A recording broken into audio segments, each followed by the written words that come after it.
ReimagineSA Co-Founder, Dr. Mamphela Ramphele, says the South African political system of proportional representation with party lists was designed for coalition politics in many ways. Yet, because of the dominance of two parties, being the ANC and the DA, our democracy has functioned as if we had a majoritarian system. She joins us now to discuss this further.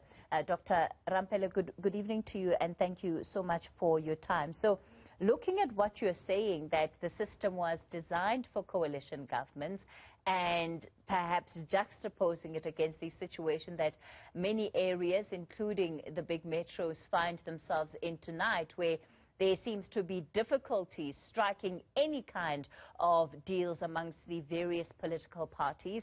How do we reconcile the two? Do you think there's been a fundamental misunderstanding of how our politics can work, including by these political parties themselves? Good evening, Kathy, and good evening to your listeners. I think one of the most important acknowledgements we need to make is that we have built a democracy which was meant to be on a very firm foundation of constitutionality and proportional representation, but we did not do the work that was needed to, first of all, have civic education. Every normal democracy everywhere in the world makes sure that civic education is built into their school curricula and in the development of personnel, even in the workspaces, so that adult education includes civic education. We don't have that. The second point is that we have a political system that is disarticulated. It's not aligned to the values in our constitution, which are the values of Ubuntu. So people who are occupying these positions of power, particularly in these two dominant political parties, are not necessarily driven by the values of wanting to see social equity and provision of high quality basic services to every citizen. It's been turned, politics has been turned into a game of power, and a game where if you occupy a position, it is not about being a servant of the people, but it is about drawing personal benefits from it. I was listening to you talking about Mangaung, where people get these huge bills because even the basic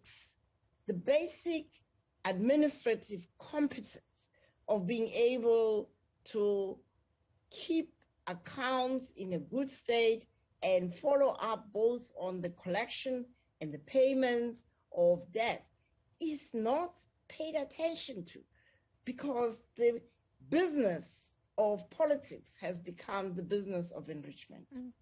And one would argue that it's not just limited to the big two political parties, but we see it across the board, even in, let's say, smaller municipalities where you have what are considered to be smaller parties, and how the horse trading then takes place. Why is it that this has become part of our political culture?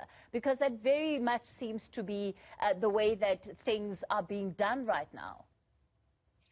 Kathy, remember that we have built our democracy on the foundations of hundreds of years of authoritarian, non-democratic political cultures. In 1994, instead of us making fundamental changes and following through with the commitments we made in the preamble of our Constitution, in which we said, we are going to heal the wounds, which means break ourselves in terms of values and attitudes and behavior from the old system so that we can be a society known for justice, for Ubuntu, for creating opportunities for everybody's talents to be supported and flower. That's what we said in our constitution. But as we now have heard, there were even secret deals that healing process, which the TRC started and worked so hard on, was undermined by a secret deal between the ANC and the National Party, which means we actually built our foundation, the foundations of our constitution, on sand, not on the human rights culture that our constitution articulates.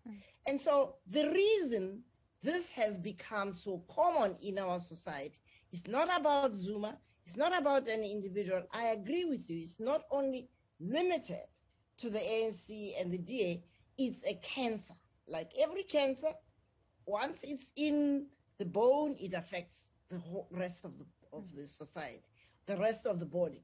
And so we have to acknowledge that corruption, self-serving, and authoritarianism, and disregard for people's dignity and rights has just continued the way it used to be in the apartheid system.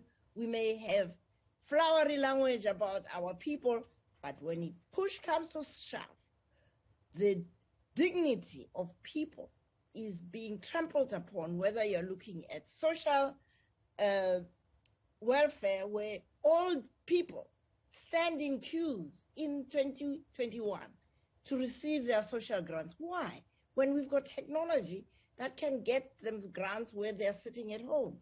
So we have a national values crisis, Kathy, and that is not going to go away whether we have a proportional system, party political system, or we've got a majoritarian system.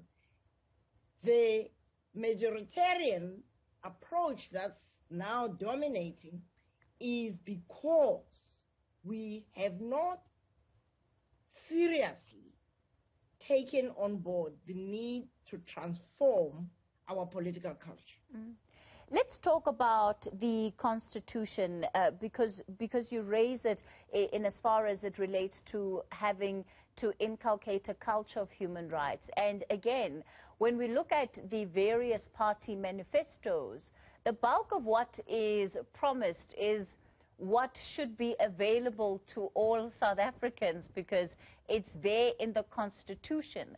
And yet even something as basic as water provision becomes an election campaign issue because it is simply not being taken seriously.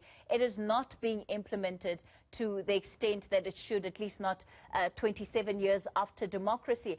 Do you think that we still have true commitment to the values of the Constitution and the impediment to restore the dignity, as you're saying, of all South Africans? No, Kathy. You know, I was so disappointed when President Ramaphosa said there is nobody other than the ANC who can fix the problems, whether we're looking at load shedding or we're looking at water or sanitation problems. Excuse me, who has been in charge for the last 27 years that led to these problems that we are experiencing? So this lack of commitment comes from, you can detect it in the language by which people campaign. And President Ramaphosa is one of the main authors of our Constitution. So I was seriously disappointed to hear him say that. Because, quite frankly, they are saying these things because they are relying on the fact that citizens of this country, the majority of whom are poor, desperate, and many can't read and write, can't really do the kind of analysis that you guys do on the airwaves, they are treating voters, citizens as mushrooms, keep them in the dark, and come to them periodically and tell them, no, you just have to vote one more time. We are going to fix problems. I really think this is a betrayal. It's a betrayal of the very essence of what liberation was about.